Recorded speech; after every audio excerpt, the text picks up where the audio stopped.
She was a ghost in a steel city. For 3 grueling years, Sarah survived the brutal Vanguard Academy in total silence, an outcast from a forgotten colony.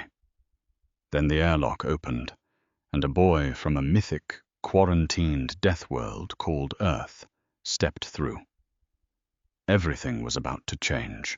The Vanguard Academy orbited a dying red dwarf in the outer rim of the Sirius system, a massive spinning gyroscope of cold titanium and unrelenting discipline. It was the premier military institution in the galaxy, a place where the elite of 100 allied worlds sent their best to become officers, tacticians, and conquerors. And then there was Sarah Jennings. Sarah sat alone in the cavernous mess hall, her slight frame hunched over a tray of flavorless synthetic nutrient paste. The ambient noise of 3,000 cadets, a chaotic symphony of heavy boots, booming voices, and the clattering of metal trays washed over her. She didn't look up. She never looked up. Eye contact in Vanguard was an invitation to a challenge, and a challenge was a death sentence for someone with her bone density. Sarah was human, but barely. She was born on Nova Terra, a deep space agricultural colony established centuries ago by a joint venture between the Boeing Company and an off-world division of Monsanto. Nova Terra was a peaceful, hyper-regulated dome with a gravity well of merely 0.4 g. Generations of genetic tweaking had made the colonists docile, slender, and fragile, optimized for farming algae and tending hydroponic crops. When a catastrophic atmospheric breach, the infamous Horizon incident, wiped out her colony, a galactic refugee loophole had randomly sorted her into the academy. For 3 years, she had been the only human on the station. To the other cadets, humanity was a joke. They viewed her species as frail, skittish creatures meant to be laborers, not soldiers. "Move, fragile!" A heavy, grey-skinned hand slammed into Sarah's shoulder. She stumbled forward, barely catching herself on the edge of the reinforced steel table. Her tray clattered to the floor, the nutrient paste splattering across the boots of a cadet named Dexter. Dexter belonged to a heavy gravity species, though the Academy's universal translation matrix automatically assigned standard Western names to all personnel to maintain uniformity. He stood nearly 7 feet tall, corded with thick muscle and possessing a cruel, jagged smile. I was flanked by his usual sycophants, Cole, a lithe but incredibly dense brawler, and Arthur, whose reptilian scales scraped together like sandpaper when he moved. "Look at that," Dexter sneered, looking down at the mess. "The agricultural drone spilled her fuel. Clean it up, Jennings." Sarah's heart hammered against her ribs. The Academy kept its artificial gravity set at a standard 1.1 g to accommodate the majority of its heavy worlder population. Every day was an agonizing struggle for Sarah. Underneath her standard-issue gray uniform, she wore a set of Boston Dynamics micro-exo braces just to keep her spine from compressing and her knees from buckling. Even breathing felt like she had a bag of cement resting on her chest. "I said." Dexter took a step forward, the deck plating vibrating under his weight. "Clean it up." Sarah knelt, her joints screaming in protest, and began to scrape the paste back onto the tray with her bare hands. Laughter echoed above her. It wasn't just Dexter. The whole mess hall seemed to be watching, their contempt palpable. She bit the inside of her cheek until she tasted copper. "Don't cry," she told herself. "Don't give them the satisfaction." Later that evening, Sarah retreated to her cramped, dimly lit quarters. She collapsed onto her bunk, stripping off the Boston Dynamics braces with a heavy sigh. Her legs were covered in dark purple bruises just from the strain of walking. She reached under her pillow and pulled out her most prized possession, a cracked, severely outdated Lockheed Martin datapad that had belonged to her father. The screen flickered as she booted it up. She didn't use it for the academy curriculum. She used it to look at the archives. She pulled up an old, grainy image of a blue and green marble. Earth. In the wider galaxy, Earth was a myth, a quarantined quarantine zone. Legend had it that Earth was a Class 9 death world, a planet with a brutally high gravitational pull, wildly erratic weather patterns, hyper-aggressive microorganisms, and apex predators at every turn. Centuries ago, humanity had fractured. The wealthy and the corporate entities, like the founders of Nova Terra, had fled to the stars, genetically modifying themselves to adapt to peaceful, low-gravity environments. They had left the rest of humanity behind in the dirt. The Intergalactic Coalition had permanently quarantined the Sol system, citing the extreme violence and unpredictability of the Earthborne. To Sarah, Earth was just a fairy tale, a bedtime story her mother used to tell her. We came from a world of blue oceans and golden suns, Sarah, she would whisper, a world that bred gods. Suddenly, the harsh blare of the station's PA system shattered her quiet reverie. All personnel, Commander Hayes's voice echoed through the metal corridors, clipped and authoritative. Report to Assembly Bay 4. Mandatory attendance. We have a late-stage transfer arriving on the U-800 shuttle. Sarah frowned, strapping her leg braces back on. A late-stage transfer? The Academy never accepted transfers this late into the cycle. You either started in Year 1, or you didn't get in at all. By the time she limped into Assembly Bay 4, the cavernous hangar was already packed. Thousands of cadets stood in rigid formation. Sarah took her place at the very back, trying to make herself as invisible as possible. Dexter and his crew were a few rows ahead, whispering and laughing. Commander Hayes stood on the raised observation deck, his hands clasped behind his back.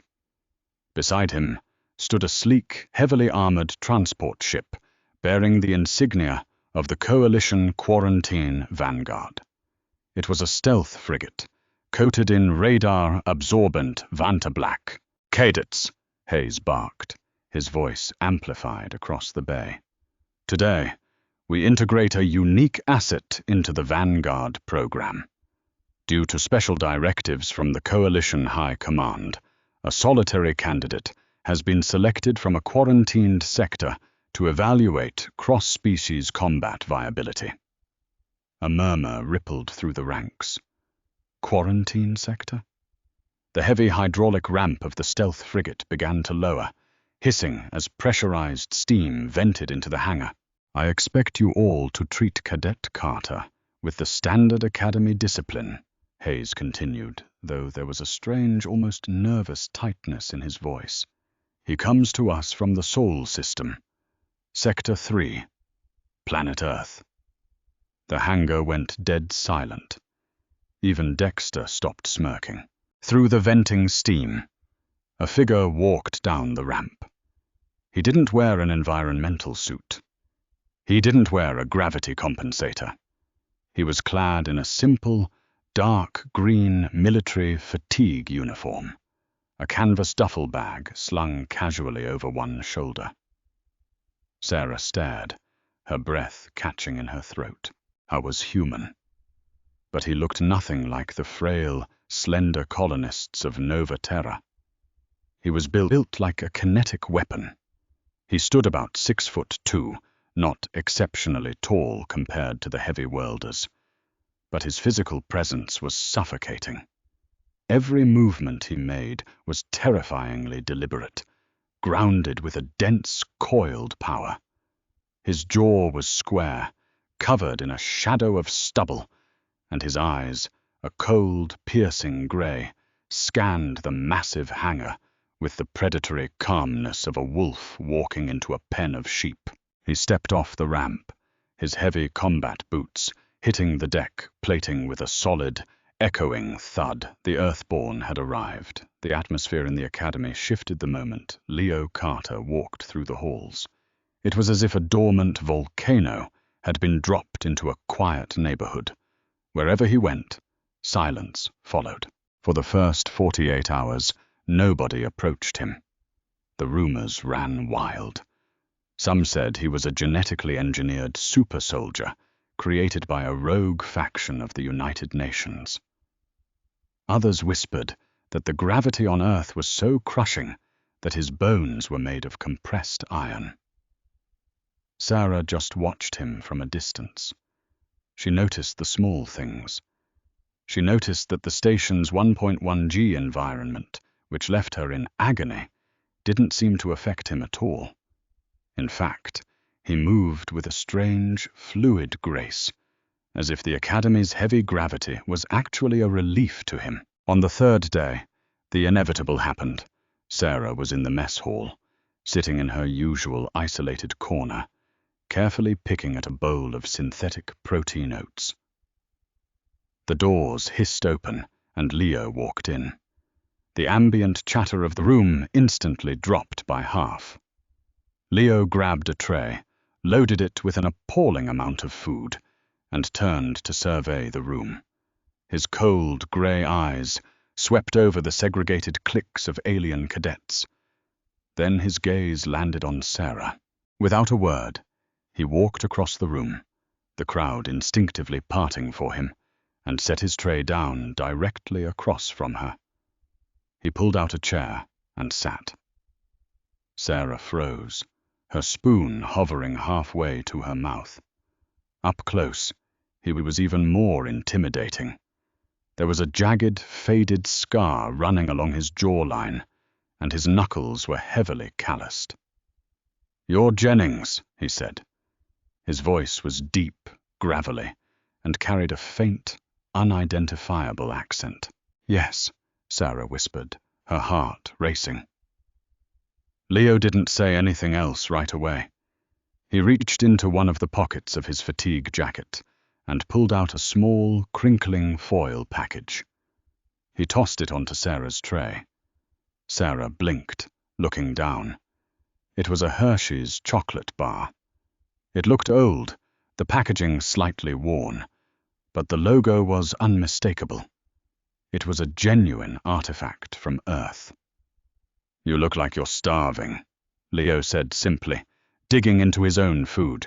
"Eat it." I can't accept this," Sarah stammered. "This has to be worth a fortune on the black market. Real cocoa." "It's just chocolate, kid," Leo muttered, not looking up. "Eat." Before Sarah could process the gesture, a heavy shadow fell over their table. The deck plates vibrated.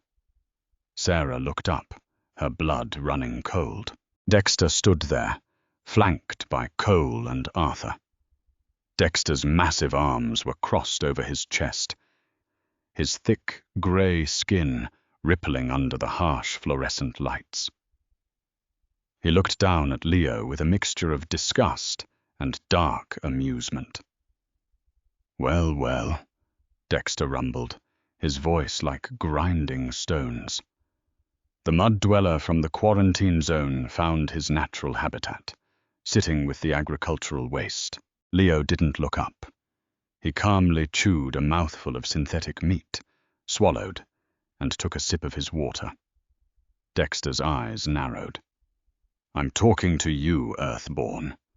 Around here, new meat pays a toll, especially runts from primitive dirtballs."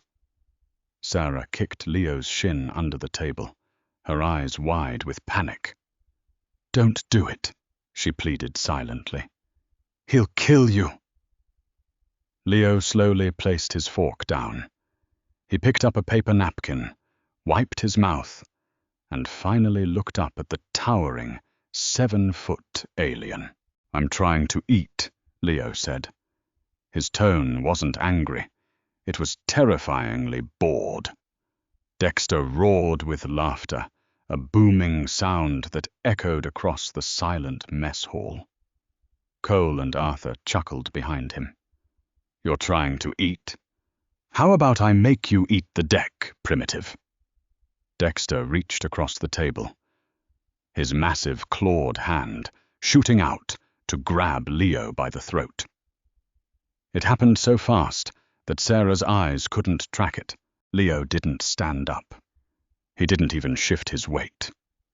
As Dexter's hand encroached, Leo's left hand snapped up like a viper. He caught Dexter's thick wrist. The sheer kinetic force of Dexter's lunge should have knocked Leo backward out of his chair. Instead, Leo sat immovable, grounded like a mountain. Dexter's smirk vanished, replaced by a look of profound confusion. He tried to pull his arm back. He couldn't. Leo's grip was like an industrial titanium vice. The Earthborne's knuckles turned white.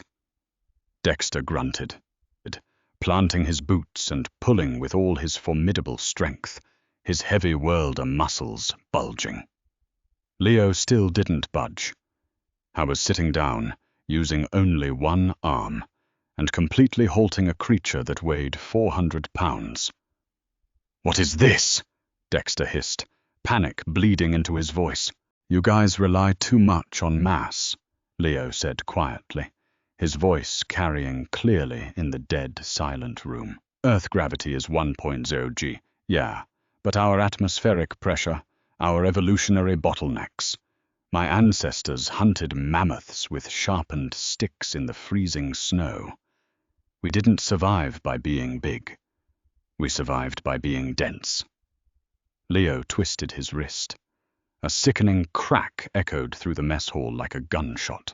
Dexter unleashed a blood-curdling scream, dropping to his knees. His forearm was bent at a horrifying, unnatural angle. The bone hadn't just broken, it had completely splintered under the crushing pressure of Leo's grip. Cole and Arthur lunged forward with a roar. Leo finally stood up. He kicked his chair back, pivoting on his heel. He ducked under Cole's wide, looping punch, stepping perfectly inside the alien's guard. Leo delivered a singular, devastating strike to the center of Cole's chest. It wasn't a sprawling brawl. It was the calculated, brutal efficiency of Earth martial arts, specifically a modified Krav Maga strike designed to collapse a sternum. Cole gasped, his eyes rolling into the back of his head, and collapsed to the floor like a puppet with its strings cut. Arthur stopped dead in his tracks, looking from his two incapacitated friends to the human standing calmly amid the carnage. Leo simply tilted his head, raising an eyebrow at the reptilian cadet. Arthur slowly took a step back, raised his hands in surrender, and bolted. The entire mess hall was paralyzed. 3 years of absolute dominance had just been dismantled in less than 4 seconds by a human who hadn't even spilled his water glass. Leo shook his left hand out, sighing in annoyance. He looked down at Dexter, who was writhing on the floor, cradling his shattered arm. "Don't interrupt my meals," Leo stated flatly. He turned back to the table and picked up his tray. He looked down at Sarah, who was staring at him with wide, terrified eyes. She was trembling so hard, her leg braces were clicking against the metal chair. Leo's hard expression softened, just for a fraction of a second. He leaned down, placing a hand on the table, bringing his face close to hers. "I'll see you in the quad at 2100 hours, Leo whispered, his voice so low only she could hear it. Why?" Sarah stammered, her mind spinning out of control. Leo looked around the room, noting the Academy security drones buzzing toward them from the far corridors. He looked back at Sarah, his grey eyes flashing with an intense, burning purpose. Because the brass at the United Nations Defense Coalition didn't send me across the galaxy to play school, Leo whispered, the gravity of his words sinking into Sarah's very bones. I didn't come here to learn, Sarah. I came to extract you. We're going to war, and Earth needs its lost daughter back. Before she could process a single word, Leo turned and walked calmly toward the approaching security drones, his hands raised, a dangerous smile playing on his lips. The Academy was a fortress of titanium and paranoia, but at 2100 hours, the bioluminescent arboretum known as the Quad was bathed in an eerie, synthetic twilight. Sarah crept through the shadows of the alien flora, every click of her leg braces sounding like a gunshot in the silence. Her heart battered against her ribs. The entire station was on lockdown after the incident in the mess hall. Security drones hummed in the distance, their crimson searchlights sweeping the corridors. She found Leo waiting beneath the sprawling canopy of a crystalline weeping willow. He was completely still, blending into the darkness with terrifying ease. He wasn't wearing his standard-issue Vanguard uniform anymore. Instead, he wore a matte black tactical rig, lightweight ceramic composite armor, and a chest rig lined with compact kinetic explosives. He looked less like a cadet and more like a Tier 1 operator from a history book. "You're late," Leo murmured, his voice barely a breath against the ambient hum of the life support vents. "I had to evade 3 patrol squads," Sarah whispered, shivering despite the humidity. "Leo, what is going on? Why did you say Earth needs me? I'm nobody. I'm a broken agricultural worker from a dead colony." Leo stepped out of the shadows, his grey eyes catching the dim light. "You really believe that? You think the Boeing Monsanto conglomerate poured trillions of credits into Nova Terra just to grow space cabbage?" He reached out and tapped the pocket where Sarah kept her father's antique datapad. "The Horizon incident wasn't an atmospheric malfunction, Sarah. It was a preemptive orbital strike by the Intergalactic Coalition. They wiped out your colony because of what your father was building." Sarah felt the blood drain from her face. "My father was a hydroponics engineer." "Your father," Leo corrected, his tone turning grim, "was Dr. William Jennings, the lead systems architect for an off-the-books joint venture between Palantir Technologies and the United Nations Defense Coalition. The Coalition thinks Earth is just a ball of violent apes they trapped behind a quarantine wall.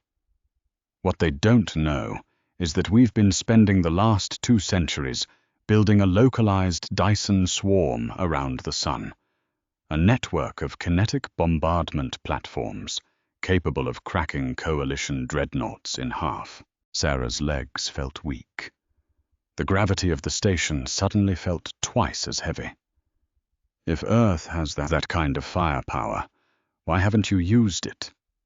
Why am I here?"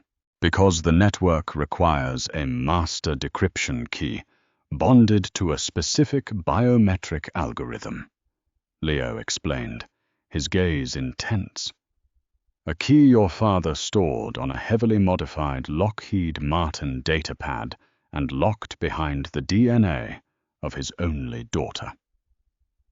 The Coalition wiped out Nova Terra to destroy the project, but you slipped through the cracks.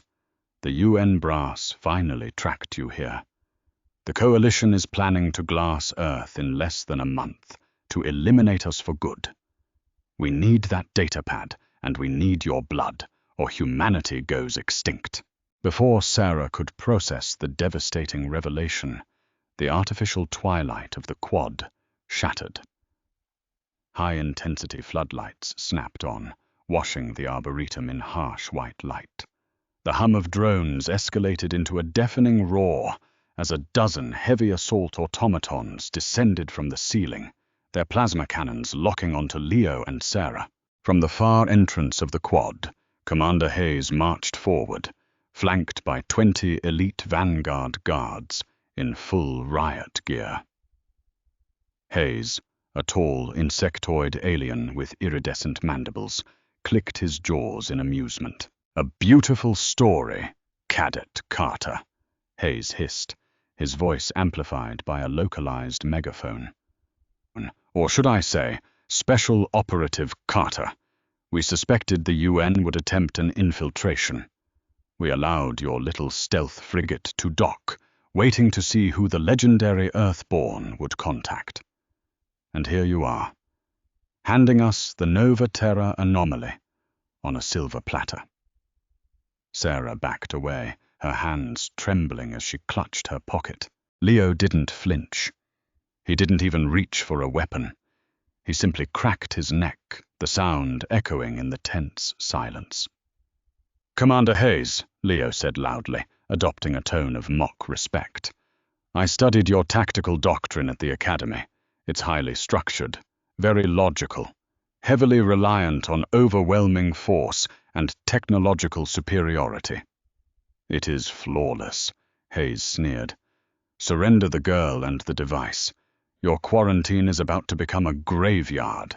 "You see, that's the problem with coalition training," Leo smirked, reaching slowly into his tactical pouch. "It's too predictable.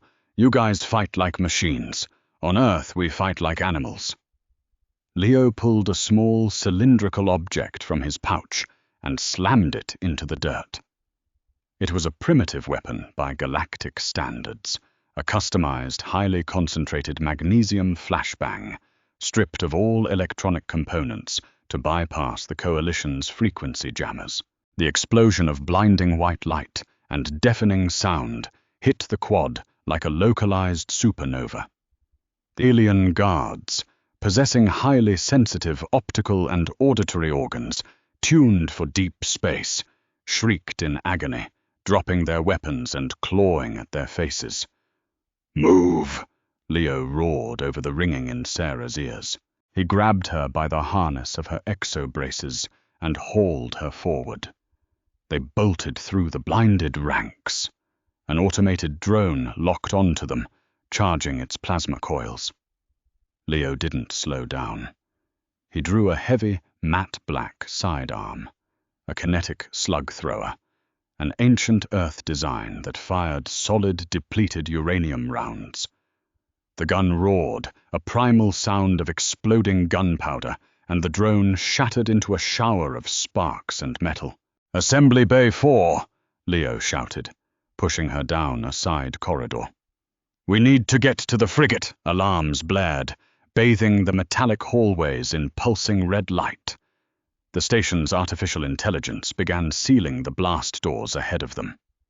"They're locking us in," Sarah panicked, watching a massive titanium slab descending from the ceiling 50 yards away. "Not today," Leo growled. He sprinted ahead, sliding on his knees across the polished deck plating. At the absolute last second, he jammed the barrel of his sidearm into the door's hydraulic track and fired blindly into the locking mechanism. The titanium door shrieked, jamming with a 2-foot gap remaining at the bottom.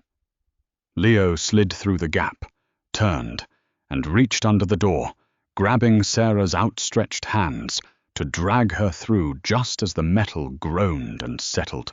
They scrambled to their feet, bursting onto the observation deck overlooking Assembly Bay 4. Down below, the Vantablack stealth frigate sat on the launch pad. But the hangar was swarming. 50 Vanguard shock troopers, wearing heavy gravity suits, were setting up a blockade around the ship. "We can't fight through that," Sarah gasped, her lungs burning, her legs threatening to collapse despite the mechanical braces. "There are too many." Leo looked down at the hangar, his tactical mind calculating vectors. "I can't. But you can." "Me? How? They rely on the station's localized gravity plating to support that heavy armor. Leo pointed to a control terminal on the observation deck. Your dad's datapad. It has Palantir's skeleton key architecture on it. Plug it in. Override the atmospheric controls. Drop the gravity in this bay to 0. Sarah stared at him, then at the terminal. Her hands shook, but a sudden, unfamiliar surge of adrenaline pushed the fear aside. For 3 years, she had been a victim of this station's crushing gravity. Now she was going to use it against them.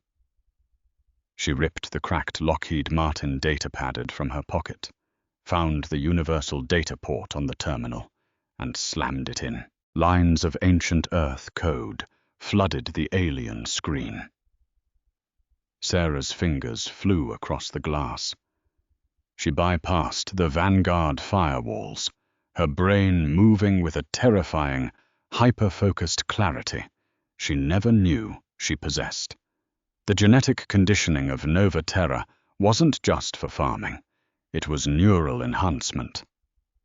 "Accessing localized gravity array," Sarah shouted over the blaring alarms.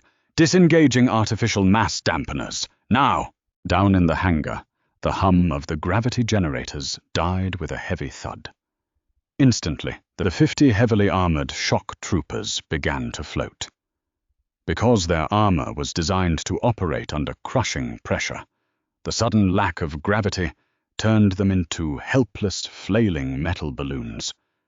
They spun out of control, bumping into each other and the ceiling, completely unable to orient themselves. "Brilliant," Leo grinned, slapping a mag clamp onto his belt. "Hold on to me." Sarah wrapped her arms tight around Leo's torso.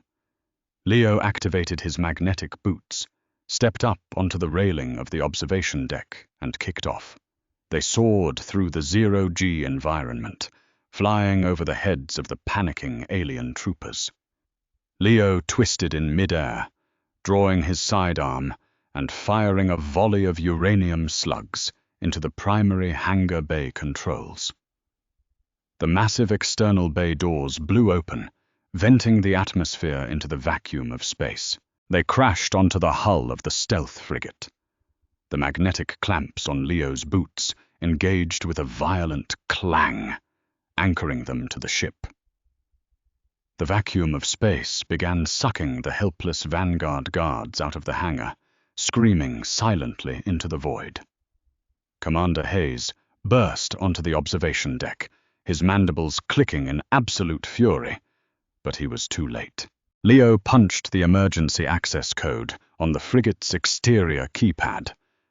The airlock hissed open. He shoved Sarah inside, diving in right behind her as the heavy doors slammed shut, instantly pressurizing the cabin. "Strap in," Leo ordered, leaping into the pilot's seat. His hands danced across the Earth-built console. The frigate's fusion drives ignited, vibrating the deck plates.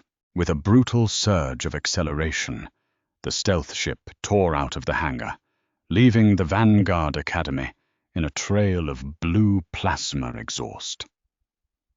As they cleared the station's perimeter, Leo slammed his fist down on the hyperspace throttle. The stars outside the cockpit window stretched into infinitely long streaks of white light, and with a thunderous sonic boom that rattled their teeth, they vanished into the slipstream. The silence of hyperspace washed over the cockpit. The violent, chaotic noise of the Vanguard Academy was gone. Sarah slumped back in the co-pilot's seat, staring at her hands. They were covered in grease, sweat, and bruises.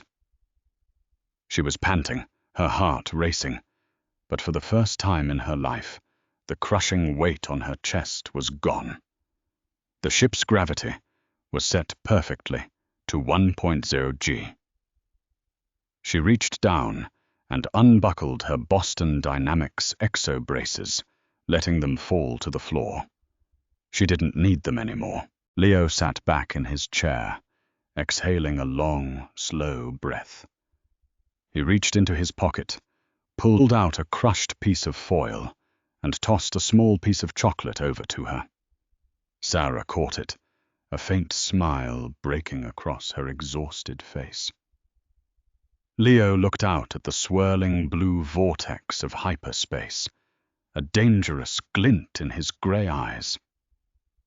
Get some rest, Jennings. In 48 hours, we hit the Sol system. The Coalition thinks they know what war is. We're about to show them what Earth can do. Sarah looked out the window, her reflection staring back at her. She wasn't the ghost of Sector 4 anymore. She was the key to humanity's survival. Did you enjoy this intense sci-fi HFY story? If this tale of humanity fighting back against impossible odds kept you on the edge of your seat, please smash that like button, share this video with your fellow sci-fi lovers, and subscribe to the channel for more epic original stories. Don't forget to hit the notification bell so you never miss an adventure. Drop a comment below telling us what your favorite twist was. Keep reading and stay awesome.